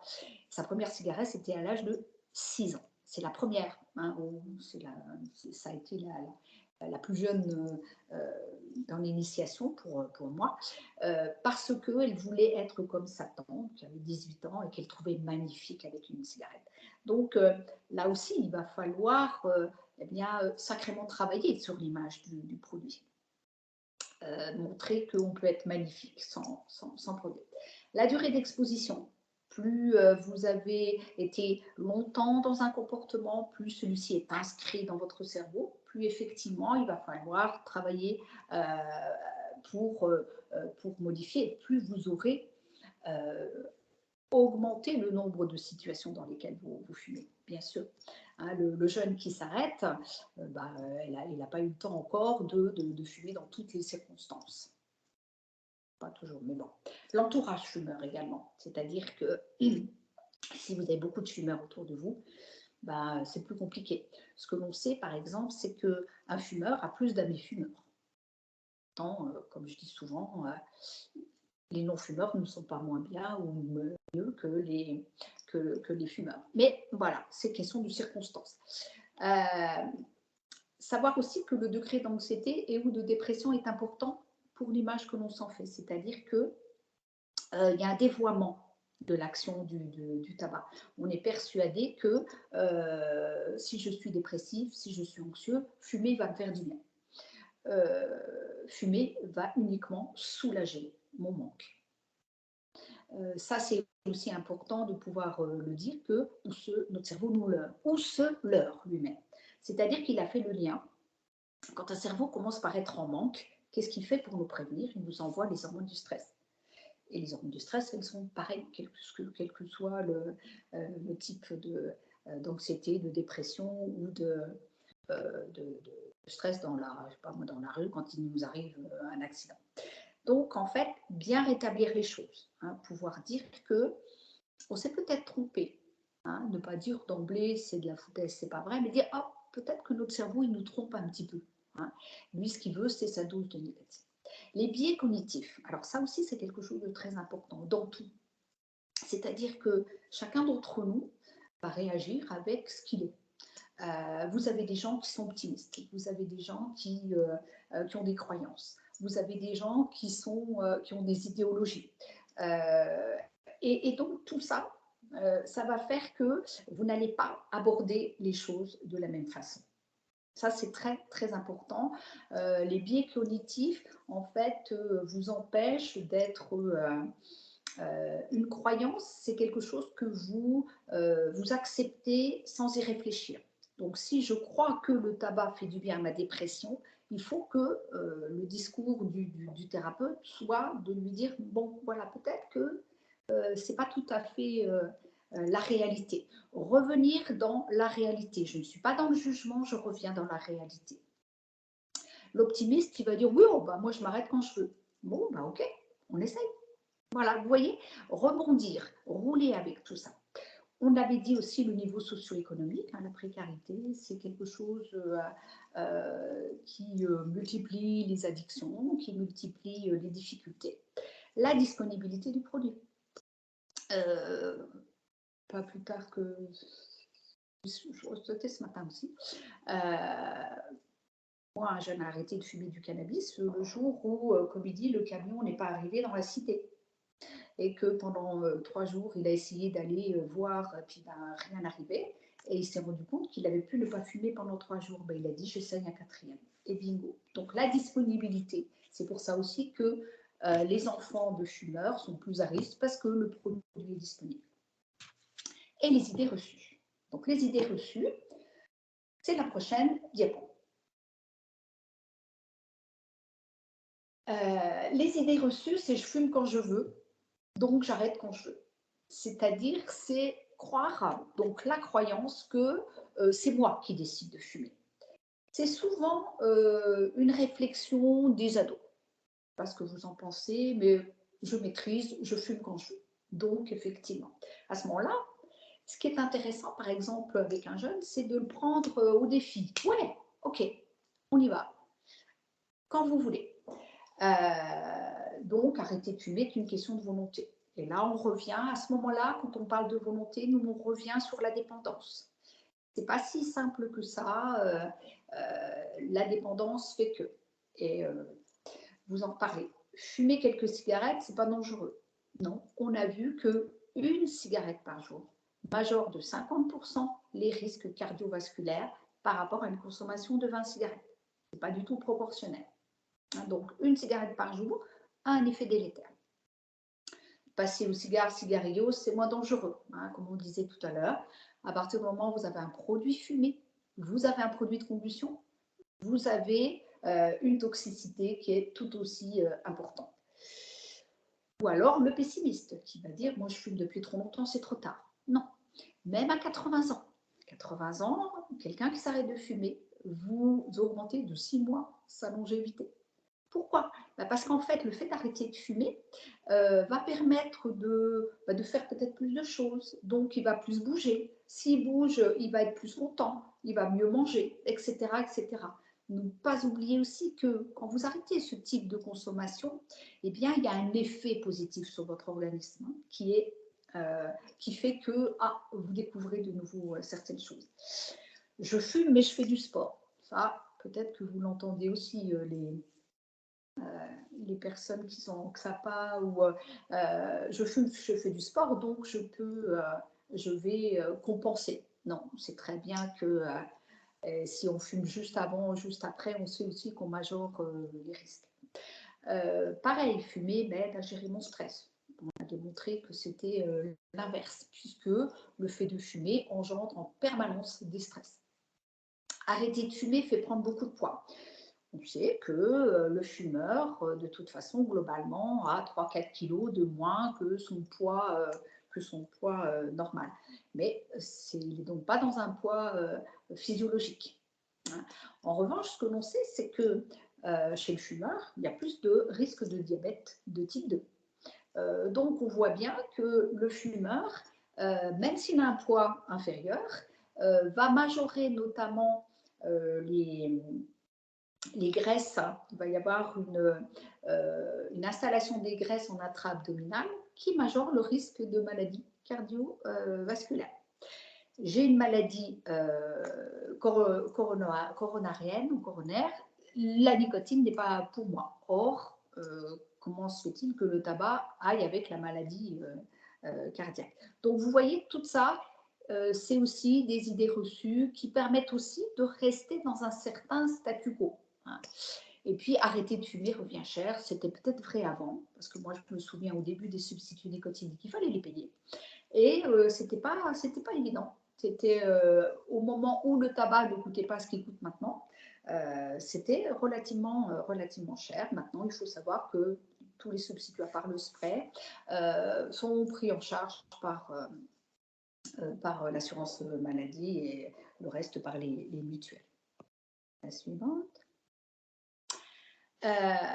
Donc, quand vous avez en face de vous votre patient, il faut que vous créez avec lui cette alliance thérapeutique. C'est hyper important parce que il faut que votre patient sente que vous y croyez. On a constaté qu'un traitement, en cancéro notamment, un traitement est d'autant plus efficace que le patient sent que son thérapeute y croit. Donc, il faut bien sûr instaurer un lien de confiance, hein, mais il faut aussi suspendre son réflexe thérapeutique. Moi, je sais ce qui est bien pour vous. Moi, je sais ce qu'il faut faire. Vous ne savez pas. C'est la meilleure des façons de rentrer en résistance, comme je disais. Votre patient, de toute façon, vous le verrez bien. On le voit en consultation en face à face, si votre patient il continue à vous suivre ou si ça y est, c'est terminé. C'est quelque chose de très intéressant et on se dit, hop là, il faut que je revoie autre chose et vous redonnez la main. Donc, suspendre son réflexe thérapeutique, c'est important, comme il est très important de rassurer. Les solutions existent. On aura toujours un moyen de vous aider. Et puis, assurer un accompagnement personnalisé. On ne va pas plaquer un suivi d'un tabagique, enfin d'une patiente fumeuse, sur un autre. Ce n'est pas possible parce que vous avez l'individu au centre qui est lui. Voilà. Donc le rappel, c'est le patient est le seul décideur. Que changer, c'est perdre quelque chose. Donc, il faut qu'on arrive à favoriser son autonomie par la technique des petits pas. Quand un objectif est énorme, comme pour votre patiente Isabelle, arrêter de fumer alors qu'elle est visiblement dans une tabagie et qu'elle a connu toujours ça de toute sa vie, c'est impensable, c'est énorme. Alors que si vous présentez, si vous essayez, vous pensez, vous pourriez supprimer une cigarette par jour. Voilà, histoire de lui montrer qu'elle peut. Et à partir du moment où elle peut un petit peu, elle peut un peu plus, etc. etc. Et ça marche très, très bien. Donc, l'accompagnement personnalisé, il va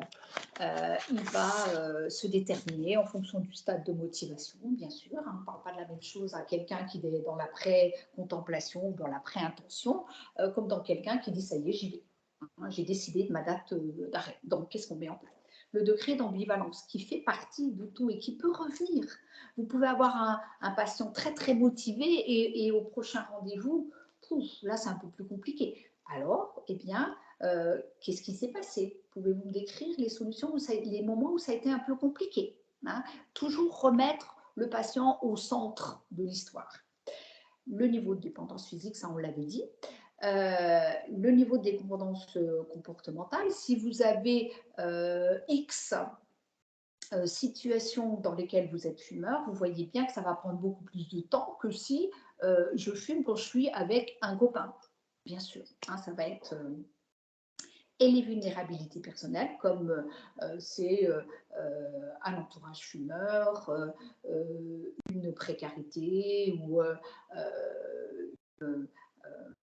une perte d'emploi, un deuil, donc toujours en tenir compte. Hein. Et puis à ce moment-là, quand vous avez déterminé ces différents stades, vous pouvez proposer une stratégie thérapeutique qui a été validée. Parmi les stratégies validées, pour reprendre le cas de la femme enceinte, hein, de première intention, c'est l'approche, c'est les thérapies cognitivo-comportementales. Hein, ça sera des approches psychologiques et comportementales. Donc, la base de la thérapie cognitive, c'est l'idée qu'on peut influencer ses idées, c'est le cas de le dire, et ses pensées, donc ses connaissances, son comportement, son expérience et donc ses sentiments par rapport à la cigarette. C'est l'idée que rien n'est figé, que tout peut changer à partir du moment où on essaye, on ose. Toujours pareil, l'écoute doit être réflexive, c'est-à-dire que vous rebondissez, vous renvoyez à l'autre ce qu'il vient de vous dire. Le but de ces approches motivationnelles, c'est aussi de permettre à votre patient, votre patiente, de s'entendre dire les choses. Souvent, le fait d'entendre dire les choses, c'est « je prends conscience d'eux ». Et ça, c'est très important. Donc, on renforce le discours vers un changement. Qu'est-ce que vous pourriez mettre en place? Dites-moi, qu'est-ce qui vous paraît le plus facile à mettre en place là, maintenant? Bien sûr, éviter l'affrontement. Moi, je vous ai dit que vous avez fumé avant de venir. Là, c'est terminé. Ben non, je n'ai pas fumé. Ben, même si c'est non, vous avez été dans l'agression finalement. Et surtout, dire que c'est la personne qui sera efficace et valoriser. Dès que j'ai réussi à ne pas fumer après le repas, magnifique. Voilà, c'est vraiment quelque chose de très important. Donc, vous amenez votre patiente à observer son comportement et en même temps les émotions et les sentiments qui l'accompagnent. Alors, ça, c'est ce qu'on appelle les colonnes de Beck, c'est-à-dire que eh bien, vous donnez un petit tableau à vos patientes et puis vous leur demandez d'inscrire la première cigarette, à quelle heure, à quel moment, quelles étaient les pensées qui l'animaient à ce moment-là, les émotions, et quel a été le ressenti. Parce qu'elles vont constater que bah, là, elles vont fumer peut-être par réflexe. Oh là, j'étais énervée. Et puis, comment je l'ai trouvée? Bah, elle n'était pas finalement si terrible que ça. Oui, là, elle m'a soulagée. Donc, on va pouvoir dire, bah, là, c'était un besoin de nicotine. Là, c'était un réflexe. Là, c'est parce que c'était émotionnel. Donc, on va pouvoir adapter à ce moment-là des stratégies de remplacement. Ça, c'est très important. Et ça va aider à l'extinction des stimuli. C'est-à-dire que plus vous allez connaître tous les stimuli, plus vous allez vous dire bah, par quoi je vais remplacer. Qu'est-ce qui me fait que dans cette situation-là, je fume? Quel est le paramètre que je peux modifier? On sait par exemple que une patiente va vous dire bah, quand je suis avec ma meilleure copine en terrasse d'un café, eh bien avec mon café, je prends une cigarette. Qu'est-ce qu'on peut modifier? Il n'est pas question de ne pas aller voir la bonne copine. Et puis de ne pas sortir. Mais en revanche, on peut peut-être prendre le café à l'intérieur du bar, au plus près des fenêtres pour voir dehors. Pour que justement, on constate que, bah oui, même si on est avec notre bonne copine et un café, on peut ne pas fumer. Donc voilà, modifier. Hein. Qu'est-ce qui fait que le petit truc, vous savez, c'est la théorie du nudge qui fait que un petit truc peut faire changer bien les choses. Notamment cette théorie du nudge, ça m'avait beaucoup amusé. On avait, c'était aux États-Unis, où vous aviez des femmes qui s'occupent des pissotières, qui en avaient ras-le-bol dans les toilettes des hommes, de voir toujours du pipi plein partout. Eh bien, qu'est-ce qui a été fait? On a dessiné une petite mouche en plein milieu de la pissotière. Eh bien, il n'y a plus de pipi à l'extérieur. Donc, on voit que ce qui nous paraît en dehors du contexte peut bien fonctionner. C'est-à-dire qu'on détourne l'attention et là, à ce moment-là, tout le monde essayait de faire pipi sur la petite mouche qui était dessinée. Et puis, continuer à informer du monde des illusions d'une drogue. Mais pareil, toujours voir si votre patient, votre patiente est ouverte aussi à la discussion. Vous lancez une petite perche, si ça ne rebondit pas, ce n'est pas non plus la peine. Et puis donc ces thérapies cognitivo-comportementales, on peut avoir une approche par l'entretien motivationnel. Maintenant, les véritables thérapies cognitivo-comportementales se font avec des intervenants formés. En revanche, les thérapies CTCC là ne fonctionnent pas bien vaut mieux pas chez les psychotiques. C'est quelque chose dont on se méfie.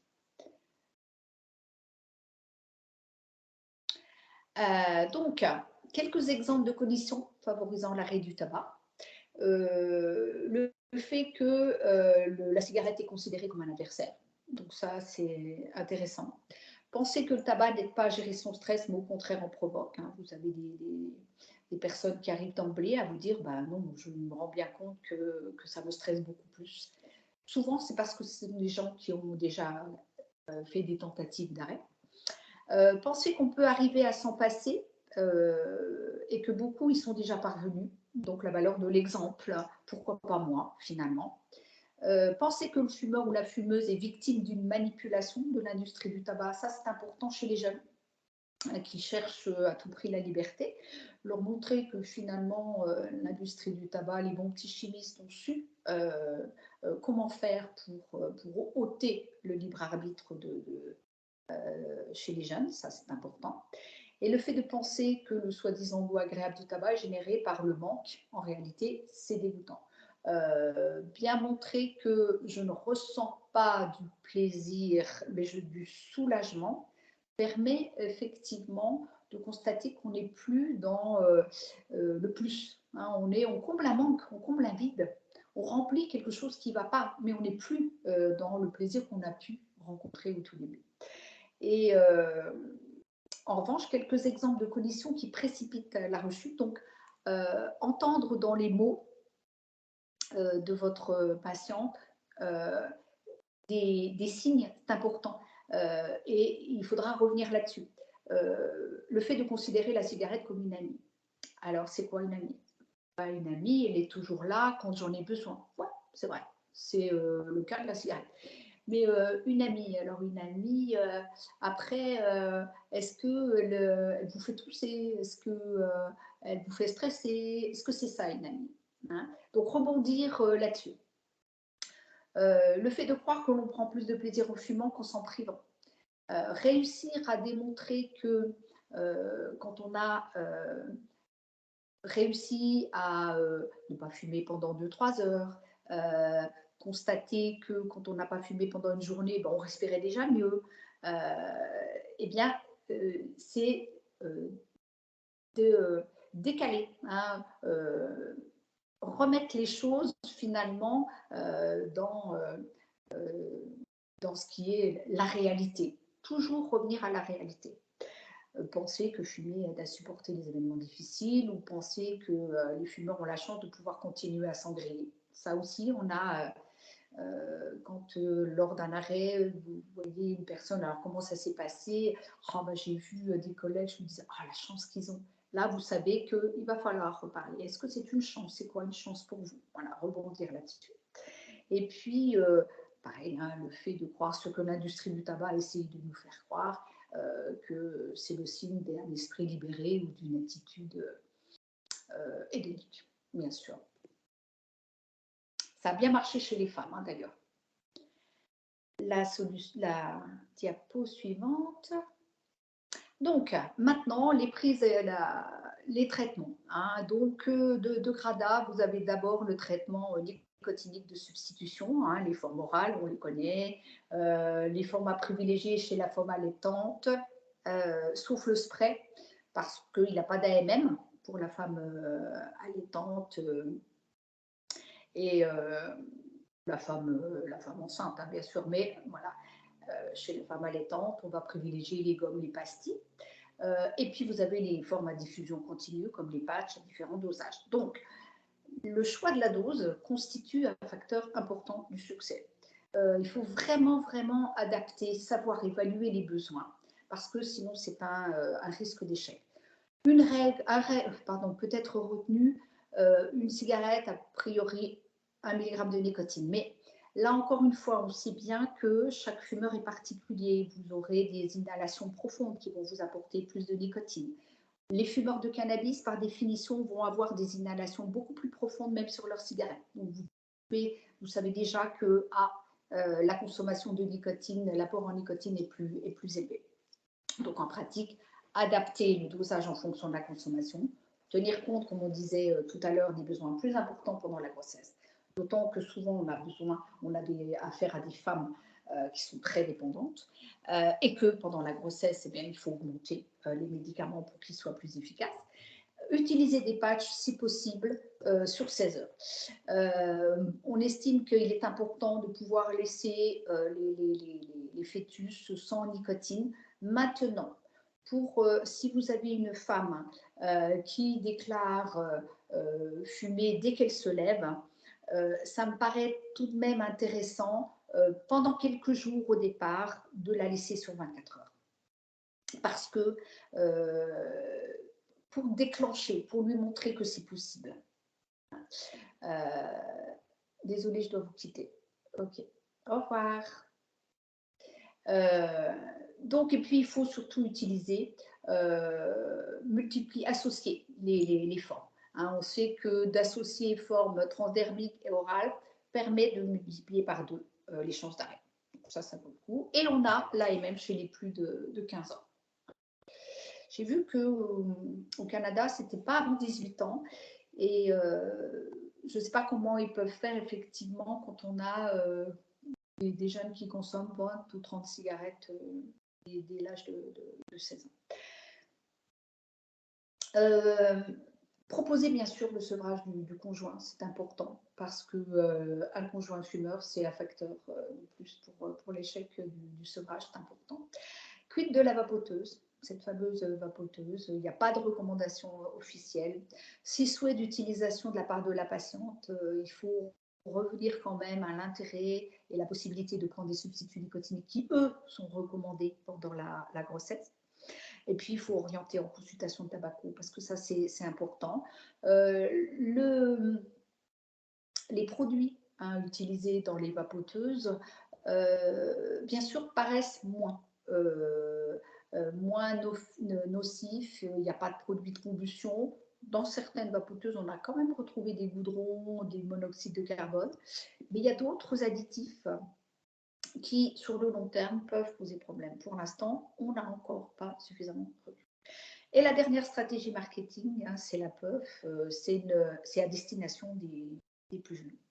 C'est-à-dire que c'est festif, c'est jetable, vous n'avez pas besoin de recharger, vous avez des arômes sucrés et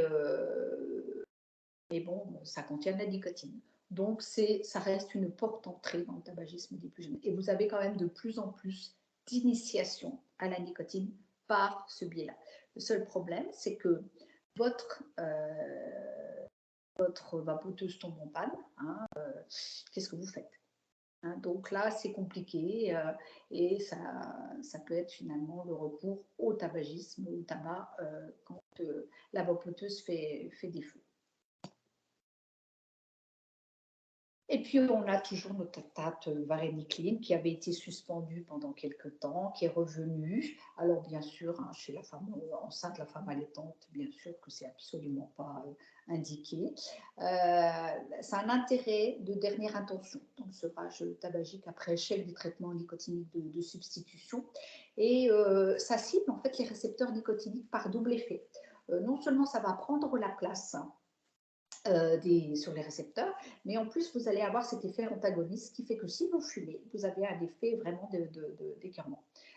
Et ça marche bien, mais il faut le prendre sur 12 semaines. Hein. Vraiment, il ne faut pas vouloir se précipiter.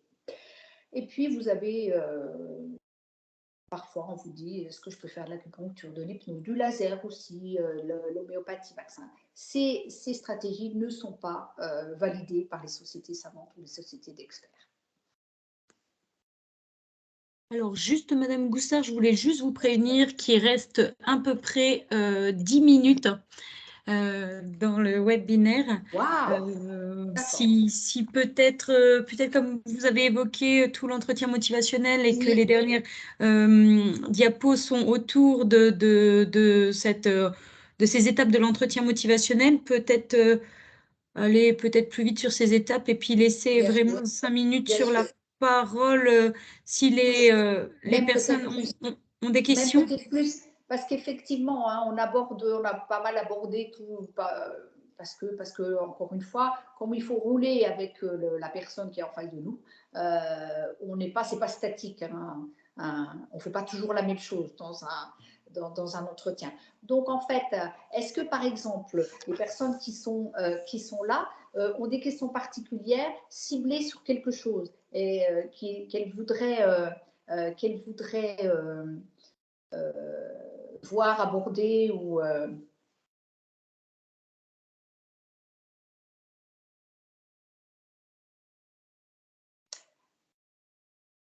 passer voir les diapos, que je puisse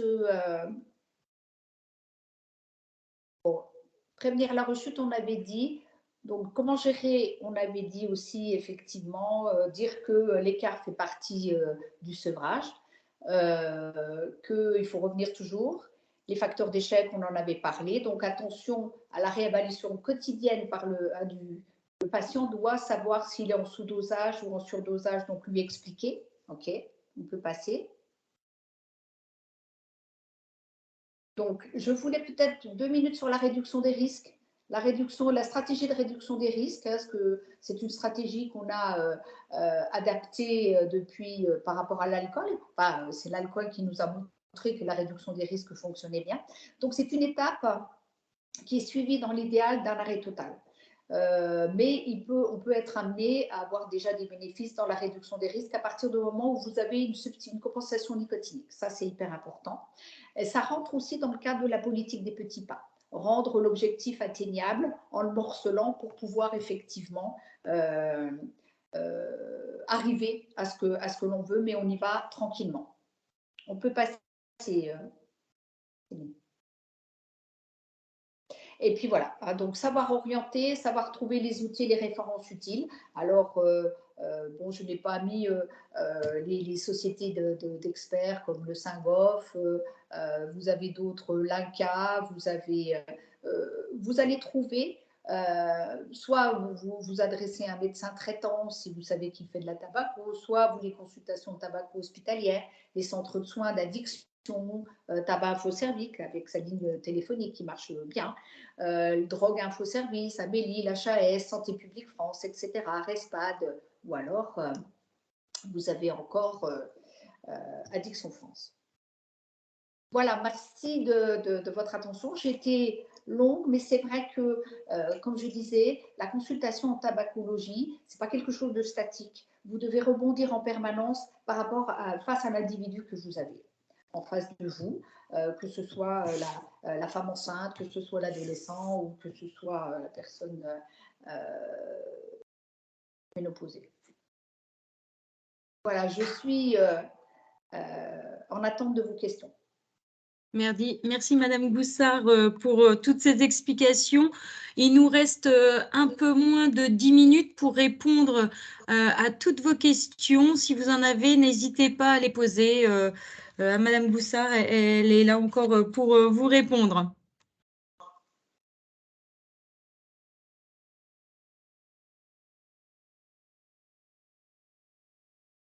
Tout avait été clair pour vous dans les explications durant les diapositives?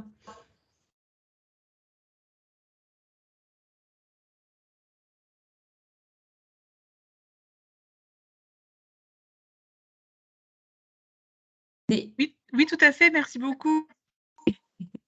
Merci pour ce retour, Madame Auger. Est-ce que vous voulez, tout compte fait, je vous ai pressé pour rien, Madame Goussard, hein. Non, mais c'est pas grave. Je pense qu'effectivement, j'avais abordé certainement qu'il y a des choses que je n'ai pas pu, que j'ai oubliées. Mais ce qu'il faut avant toute chose que je voulais faire passer, c'est que c'est votre patient qui va guider votre consultation de tabacologie. Et que plus on va relayer des messages tôt, plus on va arriver à l'objectif de la fameuse première génération sans tabac en 2032.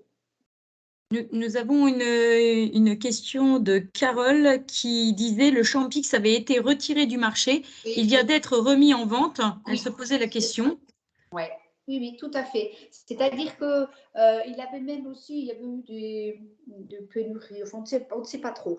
Parce qu'en fait, on avait fait état d'effets indésirables qui se sont avérés après vérification être dus à d'autres pathologies des patients.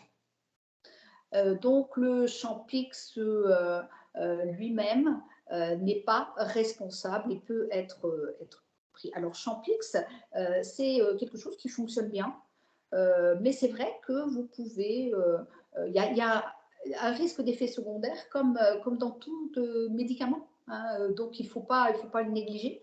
Maintenant, ce qu'il faut, c'est bien respecter la posologie.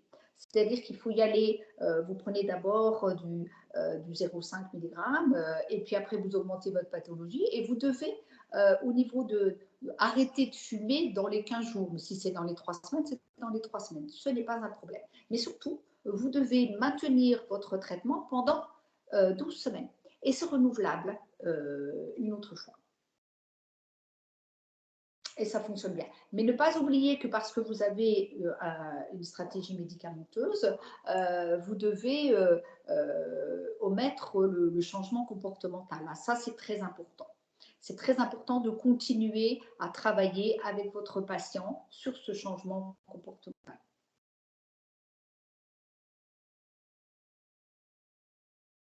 Merci, Madame Goussard.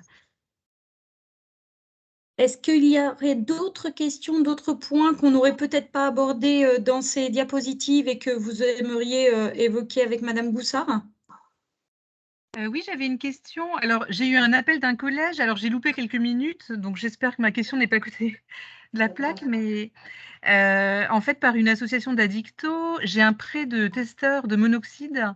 Et du coup, je voulais… Est-ce que vous l'avez évoqué? Il me semble que non. Non, même pas. Non. Voilà, du coup, je voulais savoir ce que Ouais, vous en pensiez, quelle était sa place. Voilà, qu'est-ce que vous pensez de cet outil? C'est vrai qu'au début, de la tabaco, c'était un marqueur. Mais moi, je trouve que c'est un marqueur culpabilisant. Je sais bien qu'en addicto, on va comment dire, tester, faire des prises, des tests pour le cannabis, pour l'héroïne, parce que c'est des contrats qui sont passés de cette façon-là. On vous suit si effectivement vous restez dans l'abstinence. Maintenant, en tabaco, si vous sentez que votre patient, votre patiente a envie de tester, vous le faites. Mais je pense que il est inutile de démontrer à votre patiente qu'elle a tort. Vous voyez ce que je veux dire? Si elle vous dit qu'elle n'a pas fumé, il faut la croire. Même si elle n'a pas fumé. C'est pas grave. Vous allez bien le savoir. Si elle veut savoir, est-ce que ça vous intéresse de connaître le taux de monoxyde ou les particules par million de particules que vous avez en soufflant, c'est intéressant. Si ça m'intéresse, oui. Mais le faire en systématique, ce que vous pouvez faire, c'est par exemple si elle vous dit « Ah, bah, ça fait un jour que j'ai arrêté. Vous voulez voir que vous n'avez plus de monoxyde de carbone ?» Oui. Mais en systématique, moi, ça me gêne un petit peu. Ça fait flicage. Vous voyez? D'accord. Je ne sais Oui, pas je ce vois que tout vous à en fait. pensez. Hein. Je ne sais pas ce que vous en pensez. Après, moi, je ne fais pas d'addicto, alcool. Donc, je ne sais pas si vous, vous estimez que ce genre de marqueur est intéressant. Voilà. Bah, disons que, en fait, la maternité avec laquelle je travaille, ils le font systématiquement à toutes les patientes. Si le taux est Ouais. supérieur à 20, ils les mettent carrément 2 heures sous oxygène. Enfin, voilà, ils ont des pratiques comme ça. Alors, là, ça c'est dans cette avant, par exemple, l'accouchement. Non, Ça- consultation, à chaque consultation prénatale. D'accord, ok. Alors, c'est vrai culpabilisant, elles le vivent pas forcément très, très bien, Non, parce ouais, qu'elles peuvent avoir l'impression d'être fliquées. Bon, en tout cas, moi, j'ai l'appareil, donc je leur propose, mais ouais. j'accepte jamais, voilà. Enfin, Ouais. pardon, je ne force jamais. Mais c'est sûr, par exemple, ce que l'on sait, si vous voulez, c'est que pour l'accouchement, si vous avez des patientes qui fument, et là l'effet dose est très important, hein, puisqu'on disait 15 à 20% de 15 à 20 cigarettes par jour, vous allez avoir un syndrome de sevrage chez le nouveau-né. Et pendant l'accouchement, il faut savoir effectivement que l'oxygénation doit être facile. D'accord. Hein, parce qu'on peut avoir des souffrances fétales induites par l'hypoxie, bien sûr, qui est majorée par le tabagisme. Oui, d'accord, merci. Mais voilà, après chaque maternité, et puis il suffit, si vous avez un médecin, un référent tabacologue qui met en place certaines choses, oui, mais il y a un côté culpabilisant qui, là, ça montre bien à la femme que son comportement est délétère pour son bébé. Hein. Mais bon, est-ce que l'oxygénation pendant 2 heures va être... oui, elle va être efficace pendant 2 heures. D'accord, oui. Mais après, il faut savoir que le monoxyde de carbone, comme je disais tout à l'heure, hein, il a une demi-vie de 4 heures chez la femme, mais 3 fois plus, donc de 12 heures chez le bébé. Oui. Donc, en fait, l'oxygénation ne va pas dégrader plus rapidement le monoxyde de carbone qui se trouve chez le bébé. Mais c'est, à mon avis, est-ce que c'est une étude? Est-ce que c'est soumis à une étude, ce truc-là? Est-ce qu'ils sont non. faire des recherches? Non. Non, pas du tout. Ouais. Ça pourrait être intéressant de faire des recherches là-dessus. Ça peut être le prochain mémoire pour une sage-femme. Nous rebondissons justement sur cette question au niveau maternité, puisque nous avons une dernière question. Si une future maman réussit à diminuer mais n'arrive pas à arrêter, que lui dit-on? C'est une question Déjà très bien. d'Émilie Déjà Claude. très bien. Ouais, merci Émilie, mais déjà très bien. De toute façon, valoriser toujours ce qui a été fait. On reparlait de la politique des petits pas. Est-ce que vous pensiez que vous auriez pu arrêter, diminuer comme ça? Et elle va vous dire pas forcément. Eh bien, ce que vous avez fait là, vous allez pouvoir continuer à votre rythme. Quelle cigarette vous pensez pouvoir ôter? Mais surtout, maintenir la substitution nicotinique. Hein. Si, vous savez, il y a le fameux phénomène de titration. Une patiente dit, moi je passe de 15 cigarettes à 10 cigarettes. Sans substitution, qu'est-ce qui va se passer? Il va y avoir compensation. Donc la cigarette que vous allez fumer, vous allez tirer plus fort.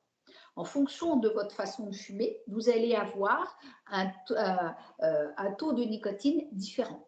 Quand l'industrie du tabac vous dit qu'une cigarette c'est 1 milligramme, c'est faux. C'est-à-dire que c'est fait par une machine à fumer, qui par principe fume toujours de la même façon, hein, qui tire 7 ou 8 fois des inhalations toujours identiques. L'individu, lui, il a son comportement propre et ses moments où il va fumer différemment. Si vous supprimez du tabac, il y aura toujours le même taux de nicotine, donc la toxicité est identique. Donc, la diminution, oui, mais avec substitution. Et puis après, rebondir sur ce qu'elle a pu mettre en place et continuer. Parce qu'effectivement, l'idéal, c'est l'arrêt. Et revenir en lui disant que, OK, c'est parfait, mais bon, on peut parler un peu du monoxyde de carbone qui reste tout de même, etc., etc. Mais de toute façon, valoriser. Et on continue. Eh bien, merci Madame Goussard pour toutes ces questions. J'espère que Madame Claude-Émilie nous dit merci. Elle vous dit merci Madame Goussard. Est-ce que je suis désolée de vous bloquer, ça fait déjà 2 heures que nous sommes en webinaire, on se tient un petit peu au temps. J'espère que Madame Goussard a pu répondre à toutes vos questions. Oui, très bien, c'était très complet, merci beaucoup. Merci. Très bien. Eh bien, écoutez, nous vous remercions énormément. Merci, Madame Goussard, pour cette intervention et cette qualité d'animation, cette présentation PowerPoint. Toutes les participantes vous remercient également. Merci de m'avoir écouté. Nous vous enverrons prochainement un questionnaire concernant la satisfaction sur ce webinaire. Je n'ai pas pensé à le faire directement à le mettre dans le chat. Donc, nous vous renverrons un mail pour avoir vos retours concernant votre satisfaction concernant ce webinaire. En tout cas, merci à toutes pour votre participation. Merci pour l'intérêt que vous portez au sujet et nous espérons avoir répondu à vos questions. On reste disponible quoi qu'il arrive. Vous pourrez retrouver ce webinaire sur la page du Mois sans tabac. Grand Est. Voilà. Merci à vous. Merci beaucoup. Au revoir à tout le monde. Au revoir. Merci Madame Goussard. Au revoir. Ça vient à part.